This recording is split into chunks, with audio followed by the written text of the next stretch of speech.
Welcome back. As a part of our lecture, that is Evolution of Indian Constitution, now we will see about what is preamble. Now, preamble to the Constitution. You might have seen any book which is available in the market, which you might have read. So, in the starting of the book, you have something called as preface, which contains the gist of the overall book, and also it speaks about what is the contents and what the author wants to convey in the end. So, that kind of preface to our Indian Constitution is called as the preamble.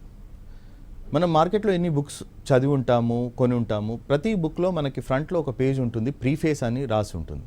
ఆ ప్రీఫేస్లో ఆ book యొక్క content, author ఏం చెప్పదలుచుకుంటున్నాడో, what is the main important highlights, దాంట్లో ఏమేమి highlights ఉన్నాయో ఆ బుక్లో మొత్తం ఒకటే చోట్ల రాసి ఉంటుంది. సో దాన్ని ప్రీఫేస్ అని అంటాం. అలాగే మన భారత రాజ్యాంగానికి కూడా ప్రియాంబుల్ అనేది ఉంటుంది. ప్రీఫేస్ అన్నారు, దాన్ని ప్రియాంబుల్ అంటారు. So what is the content of the preamble and what significance does the preamble hold in our Indian Constitution, that we will examine. Preamble అంటే ఏంటి, దాంతోని ఏం సిగ్నిఫికెన్స్ ఉంది, దాని అర్థం ఏంటి, తాత్పర్యం ఏంటి, ఇప్పుడు మనం చూస్తాం.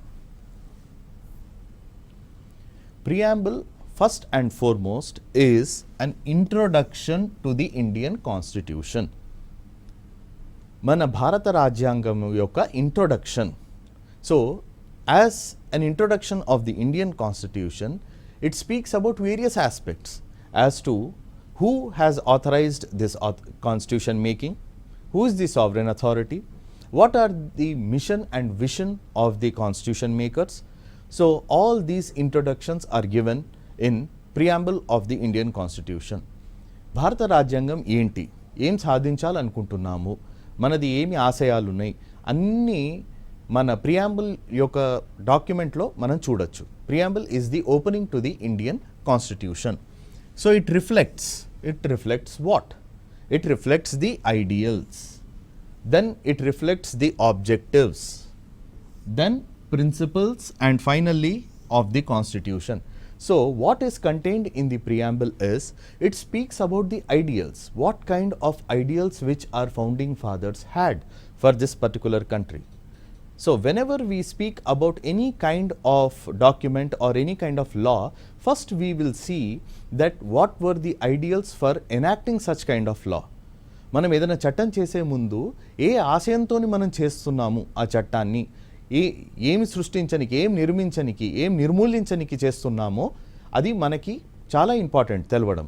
సో మన భారత రాజ్యాంగంలో మన ఆశయాలు ఏంటో అవి చూడాలంటే మనం ప్రియాంబుల్ని చూడాల్సింది. Objectives, what kind of objectives that the preamble that the constitution of India wants to achieve, what is the objectives which the founding fathers want to achieve in the long run of Indian democracy. ఎటువంటి ఆశయాల్ని చేరుకోవాలనుకుంటున్నామో, ఎటువంటి goals అనేది మనం చేరుకోవాలనుకుంటున్నామో, మన భారత రాజ్యాంగం యొక్క founding fathers ఎవరైతే ఉన్నారో వాళ్ళు ఇచ్చిన ప్రతి ఆశయాలు మనకు ప్రియాంబుల్లో కనిపిస్తాయి. తర్వాత principles, that is the principles of this particular nation, the principles of this particular democracy, the principles for governance, the principles for ensuring the welfare of the people, everything is enshrined in the preamble. మనం ఏం చేస్తామంటే సిద్ధాంతాలు, మౌలిక సిద్ధాంతాలు, ఎటువంటి దేశాన్ని మనం నిర్మించాలనుకుంటున్నామో, ఎటువంటి కీడుని మనం నిర్మూలించాలనుకుంటున్నామో, మన ఆశయాలు ఏంటి, మన ఉద్దేశం ఏంటి, అది మొత్తం ప్రియాంబుల్లో మనం చూడగలుగుతాము. So it is the basis. Now first we will see the basis. Preamble అనేది ఎక్కడ నుంచి వచ్చింది? First we are suppose to see from where the preamble was derived. The preamble is directly influenced by something called as Objectives Resolution moved by Pandit Jawaharlal Nehru in the year 1946. In the year 1946, when the Constituent Assembly was formed, on 13th December 1946, Pandit Jawaharlal Nehru, what he has stated in the House is, he presented something called as Objectives Resolution. That resolution contained the mission and vision statement for the makers of the constitution in the Constituent Assembly. So Constituent Assembly, the first here sitting tarvata, ఎటువంటి రాజ్యాంగాన్ని మనం నిర్మించాలనుకుంటున్నాము, ఎటువంటి రాజ్యాంగాన్ని సృష్టించాలనుకుంటున్నాము, 13th December 1946కి Pandit Jawaharlal Nehru objectives resolution అనే ప్రతిపాదనని హౌస్ ముందు పెట్టారు. ఆ ఆబ్జెక్టివ్స్ రెజల్యూషనే ఈరోజు మన దగ్గర ఉన్న ప్రియాంబుల్కి మూలాధారం. So what we have seen is the objectives resolution as moved by Pandit Nehru forms the actual basis for the present day preamble, and it is not an exaggeration to say that whatever Pandit Nehru has stated in the objectives resolution, to the large extent it has been directly copied into the preamble of the Indian Constitution. So Pandit Nehru garu ఏవైతే చెప్పారో అది మొత్తం తీసుకొచ్చి preamble ఫామ్లో మనం అమలు పరిచామన్నమాట మన కాన్స్టిట్యూషన్లో. Next, it is not legally enforceable but serves as a guiding principles. ఇప్పుడు ప్రియాంబుల్లో రాసి ఉన్న ఆశయాలు ఏమన్నా మనం వయలేట్ చేస్తే కోర్ట్స్కి వెళ్ళి మనం కేసులు పెట్టలేం. మనకి అటువంటి ప్రియాంబుల్ కావాలి, ప్రియాంబుల్ ఇచ్చిన అధికారాలు మాకు కావాలి అని పెట్టలేం. ఎందుకంటే preamble is not the part of the constitution. So we cannot go and enforce any violation of the principles as contained in the preamble. Why? Because preamble is not a part of constitution, and at the same time the preamble acts only as a guiding principle. It gives the broad guidelines, philosophical guidelines. So philosophical guidelines సిద్ధాంతపరమైన ఏదైతే ఉన్నాయో అంశాలు అవే మాట్లాడుతుంది తప్ప ఏ చట్టపరమైన ఏ అంశాలు అది మాట్లాడదు. కాబట్టి ప్రియాంబుల్ని మనం కోర్ట్స్లో ఎన్ఫోర్స్ చేయలేము. That is the reason we cannot enforce the preamble in the courts of law. Why? Because it only barely speaks about the principles. The actual technicalities can be seen in the other provisions of the constitution. The actual provisions of the constitution are enforceable, not the things which are contained in the preamble to the Indian constitution. But nevertheless, it acts as a guiding light. It acts as a beacon for the Indian democracy. A guiding light. మన Indian డెమోక్రసీలో ఒక దిక్సూచి లాగా మనకి preamble అనేది పనిచేస్తుంది. Preamble, the wordings of preamble are of utmost importance. Each and every word of the preamble indicates to some or other basis for the Indian constitution, and in fact the entire principles which are contained in the Indian constitution can be directly traced to the preamble. It can be directly traced to what has been stated in the preamble. So మనం ఇప్పుడు ఏం చూస్తామంటే ప్రియాంబుల్లో ఉన్న ప్రతి అక్షరం, ప్రతి word దానికి legal implications అనేవి ఉన్నాయి. ప్రతి అక్షరం, ప్రతి వర్డ్ని తర్వాత రాజ్యాంగంలో డిఫరెంట్ ఏరియాస్లో అమలుపరిచారు. ఎలాగో మనం ఇప్పుడు చూస్తాం. The first and starting word of the preamble itself is we the people of India. We the people of India. Preamble అనేది ఎవరో కూర్చొని పెద్ద మనిషి చెప్పి మనము అమలుపరచడం కాదు. మనము మన కోసం తయారు చేసుకున్న రాజ్యాంగంలో భాగం కాబట్టి it starts with the word we the people of India. It starts with the word we the people of India, indicating that preamble is not something which has been made by some other ruler and being forced upon us, but in fact it is something which is made by the people to govern themselves, for the people, of the people and by the people. That is the crucial aspect of democracy. Having solemnly resolved to constitute India. So here who is coming together to constitute India? That is the people. The people are the ultimate sovereign. So they are coming together and forming or taking a resolution to constitute our country, that is India, into what? Sovereign, socialist, secular, democratic republic. So they want to establish something called as sovereign, socialist, secular, democratic republic. So India యొక్క పౌరులు అందరూ కలిసి ఇండియాని ఒక దేశంలాగా establish చేయాలని చూస్తున్నారు. ఎటువంటి దేశం? సావరెన్, సార్వభౌమత్వం, socialist, secular, democratic republic. So ఇక్కడ మనం చూసినట్లయితే ఎవ్రీ వర్డ్కి దాని ఓన్ సిగ్నిఫికెన్స్ ఉంటుంది. And next one is and to secure India and to secure to all its citizens. భారత పౌరులకి ఇంకా ఏమేమి ఇవ్వాలో అది కూడా రాసింది. ఫస్ట్ మనం చూస్తామంటే sovereign. First we'll see what is sovereign. Sovereign means sovereignty. India is supreme in all aspects. It has internal sovereignty as well as external sovereignty. Internal sovereignty means it is supreme over all the affairs in India. External sovereignty means it does not have any kind of external power guiding its foreign policy. So internal sovereignty and external sovereignty. India is supreme. So sovereignty సార్వభౌమత్వం అంటే internally మనం independent, externally కూడా వేరే ఏ country మనని influence చేయరాదు. So that is known as sovereignty. Next one is socialist. So the initial draft of the preamble did not have the words socialist and secular. These were introduced under 42nd Amendment. Socialist means having a mixed state ownership of resources and mixed economy model. Then we are secular, that is we don't have any kind of official state religion. Next, we are a democracy. Democracy means government for the people, by the people, of the people.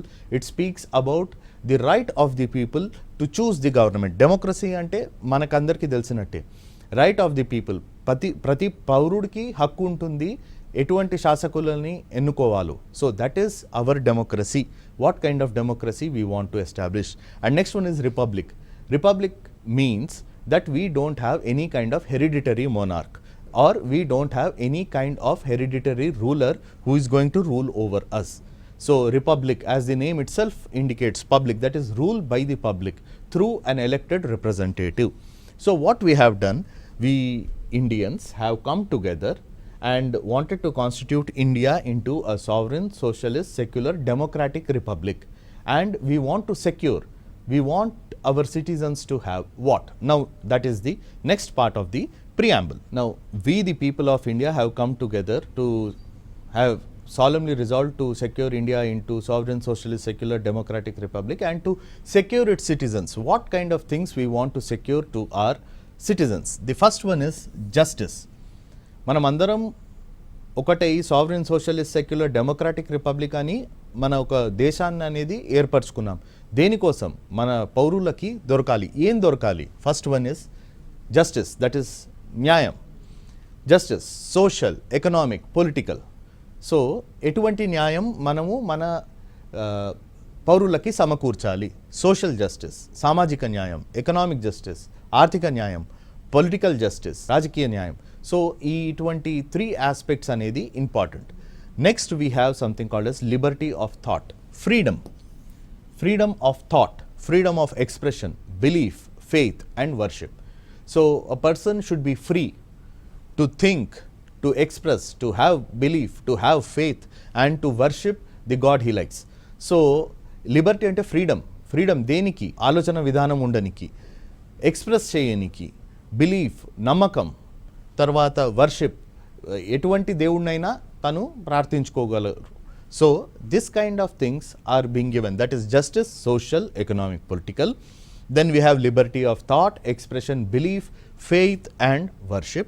Then we have equality, equality of status and opportunity. సమానత్వం దేంట్లో? Status and opportunity. Public స్టేటస్లో opportunity, అందరికీ equal opportunity ఇవ్వాలి. వాళ్ళ బతుకుల్ని వాళ్ళు మంచిగా చేసుకోవాలనే దానికోసం మనకి ఈక్వల్ ఆపర్చునిటీస్ అనేవి ఉండాలి. And to promote among them all, వీళ్ళకి public, that is citizens, not only you are ensuring justice, liberty and equality, but to bring all these 3 together and to ensure what? Fraternity, that is brotherhood. Brotherhood. So మన న్యాయం, Liberty, freedom, తర్వాత మనకి equality, సమానత్వం ఉండడమే చాలదు. ఈ మూడిటితో పాటు మనం జనాల మధ్యలో, పౌరుల మధ్యలో ఫ్రాటర్నిటీ అంటే బ్రదర్హుడ్ అనేది మెయింటైన్ చేయాలి. For what? For the dignity of the individual. Brotherhood to maintain, to ensure that all the individuals in the country live the life with dignity. మన భారత పౌరులు అందరూ ఒక మర్యాదపూర్వకమైన జీవనం కొనసాగాలని మనం ఇది చేస్తున్నాం. Next unity and integrity. Ultimately unity and integrity of the nation is the final thing. So ఇవన్నీ సమకూర్చి ఎందుకు చేయాలి? Finally unity and integrity of the nation. దేశం యొక్క ఒకటే దాంట్లో ఫార్మాట్లో ఉండి, ఒకటే యూనిటీ ఉండి, తర్వాత ఇంటిగ్రిటీ, ముక్కలుగా విడిపోకుండా ఒకటే దేశంలాగా ఉండాలని మనం ఇవన్నీ పౌరులకి ఇస్తున్నాము. So this contains the actual contents of the constitution. So each and every aspect, justice, Liberty, equality, fraternity, all these concepts have been incorporated into specific provisions under the Indian constitution. ఈ ideals ఏవైతే justice, Liberty, equality and fraternity ఉన్నాయో దానికోసం ప్రత్యేకమైన provisions చేసి మన కాన్స్టిట్యూషన్లో అమలు చేశారు. Next one is in our constituent assembly. So preamble ప్రవేశపెట్టింది కాన్స్టిట్యూయెంట్ అసెంబ్లీ, రాజ్యాంగాన్ని సృష్టించింది కాన్స్టిట్యూయెంట్ అసెంబ్లీ, రాజ్యాంగ సభ కాబట్టి సో ప్రియాంబుల్ ఎండింగ్లో మనకి కాన్స్టిట్యూయెంట్ అసెంబ్లీ అనేది ఒకసారి కనబడుతుంది. So since the constituent assembly was responsible for preparation and drafting of the constitution, so the preamble has the crucial aspects of the words that is Constituent Assembly, who has prepared this particular constitution, that is Constituent Assembly, on this 26th day of November 1949, the day of adoption of the constitution. The day of adoption of the constitution is 26th November 1949, which is popularly observed as Constitutional Day and also known as Law Day in India. Even though the constitution was adopted on 26th November 1949, it finally was enforced on 26th January 1950. So constitution 26th November 1949 కి adoption జరిగిపోయింది already, కానీ అన్ని provisions full ఫ్లెజ్డ్గా అమలు చేసిన date 26th January 1950. So what we have done, we the citizens of India, what we have done, we have adopted, we have enacted and we have given to ourselves this constitution. So 26th November 1949 కి ఏం జరిగిందంటే మనము adoption, enactment and give to ourselves, మనకి మనం మన కాన్స్టిట్యూషన్ని ఇచ్చుకున్నాము. So what has happened on 26 November 1949? It is the day of adoption, enactment and giving to ourselves the Indian Constitution. So these are the crucial aspects of the preamble, and what we will see is keywords. Whenever we are dealing with the concept of preamble, first we are supposed to look into the keywords. Any competitive examinations or any descriptive examinations etc., they enforce or they specifically speak about the words which are used in the preamble. So each and every word, as we have seen earlier, has some or other manner of influence or some sort of connotation or denotion in the Indian polity. So ప్రియాంబల్లో ఉన్న చాలా మటుకి కీవర్డ్స్ని మనం అడుగుతారు అందరూ competitive examinations కానీ ఎక్కడైనా కానీ. సో ఈ కీవర్డ్స్ మనం గుర్తుపెట్టుకోవాలి, ఎందుకంటే ఫ్రమ్ దీస్ కీవర్డ్స్ ఓన్లీ మన వేరే ప్రొవిజన్స్ ఆఫ్ ది కాన్స్టిట్యూషన్ ఎలా డిరైవ్ అయ్యాయో దీంట్లోనే మనకి తెలుస్తుంది. So what does sovereignty indicate? Sovereignty indicates that India is independent. 1947 we got independence, but just by getting independence we cannot say that we are independent. You have to declare openly that you are an independent nation, not controlled by any person. So మనం 1947లో మనకి స్వాతంత్రం రావడం ఒకటి చాలదు, మనం స్వాతంత్రమైన దేశమని ప్రపంచానికి తెలియజేయాలి. అది ఎట్లా? By using the word sovereign, not controlled by any internal or external power. కొన్ని కంట్రీస్ ఉంటాయి ruled by the other country, proxy countries ఉంటాయి. So we are not that kind of country. Here we will find that India is independent and not controlled by any other external power. Next one is socialist. It is a socialist. We follow something called as mixed economy format, where we have seen that we ensure economic equality and social justice. So ఆర్థిక సమానత్వం, సామాజిక న్యాయం, ఇవి రెండు aspects అనేది economic equality మన socialist అనే పదంలో తెలుస్తుంది. సెక్యులర్ అంటే మనం ఏ స్టేట్, ఏ పర్టికులర్ రిలీజన్, ప్రత్యేకమైన స్టేట్ రిలీజన్ అనేది ఉండదు. ఒక పర్టికులర్ రిలీజియస్ కమ్యూనిటీ, ఒక మతానికి, ధర్మానికి కానీ మన భారత ప్రభుత్వం ఎటువంటి ప్యాట్రనైజేషన్ ఇవ్వదు. So we are neutral in the matters of religion and we respect all the religions equally. మనం భారతదేశంలో ఉన్న మత సాంప్రదాయాలు అన్నిటికీ ఈక్వల్ మర్యాద, సమాన మర్యాద ఇస్తాం కాబట్టి so we use the expression secular. Then Democratic means government is elected by the people, government is for the people and government is of the people. So India is considered to be the largest democracy in the world. So democratic republic. So democratic republic అంటే మనం ఏం చూస్తామంటే ఇండియాలోనే ప్రపంచంలోనే అతి అధికమైన శాతమైన voters మన దగ్గరనే ఉన్నారు. So that is democracy. మనం డైరెక్ట్ ఓట్ చేస్తాం, మనని ఎవరు పరిపాలించాలో వాళ్ళని మనమే ఎన్నుకుంటాం. So that is the aspect of democracy. Now republic means the head of the state is an elected person. President of India is elected indirectly, but nevertheless elected by the public representatives only, whom we elect directly. So therefore we don't have any kind of hereditary monarch. So republic అంటే మన దేశానికి ఒక వంశపారంపర్యంగా వచ్చే ఒక ruler కానీ ఒక శాసకుడు అనేది ఉండదు. మనమే మన రూలర్ని ఎన్నుకుంటాము. సో ఇండైరెక్ట్లీ ఆర్ డైరెక్ట్లీ మనం ప్రెసిడెంట్ ఆఫ్ ఇండియాని ఎన్నుకుంటాం. మన ప్రతినిధులే ప్రెసిడెంట్ ఆఫ్ ఇండియా ఎలక్షన్స్లో పాల్గొంటారు. కాబట్టి మనం ఇండైరెక్ట్లీ ప్రెసిడెంట్ని ఎన్నుకోవడం జరుగుతుంది. Now what are the salient features of the Indian Constitution? So Indian Constitution, as I told you earlier, it is the bulkiest and the most liveliest of the constitutions in the world. So we will see what are the salient features of the Indian Constitution, and in fact this is one of the most asked aspects in any kind of examination and all. So India ఒక constitution ఒక features అనేది striking features అనేవి ఏముంటాయి, landmark features ఏముంటాయో మనం చూస్తాం. The first and foremost is various sources. మన our Indian constitution is not something which is totally dependent upon government of India act 1935, as I told you earlier. It has various sources. We have taken various things, various aspects from the Constitution of UK, from the Constitution of US, Canada, Australia, South Africa, Japan, etc.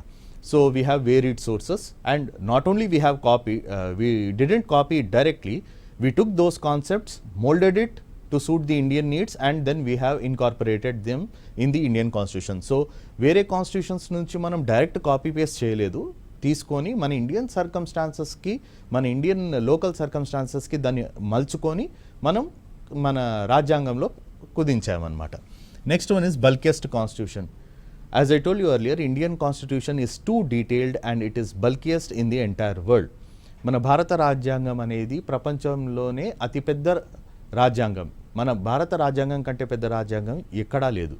ఎందుకంటే అంత డీటెయిల్డ్గా ఉంది కాబట్టి it is the bulkiest constitution. Blend of flexibility and rigidity. So here we will find that Indian Constitution constitutes a blend of rigidity and flexibility.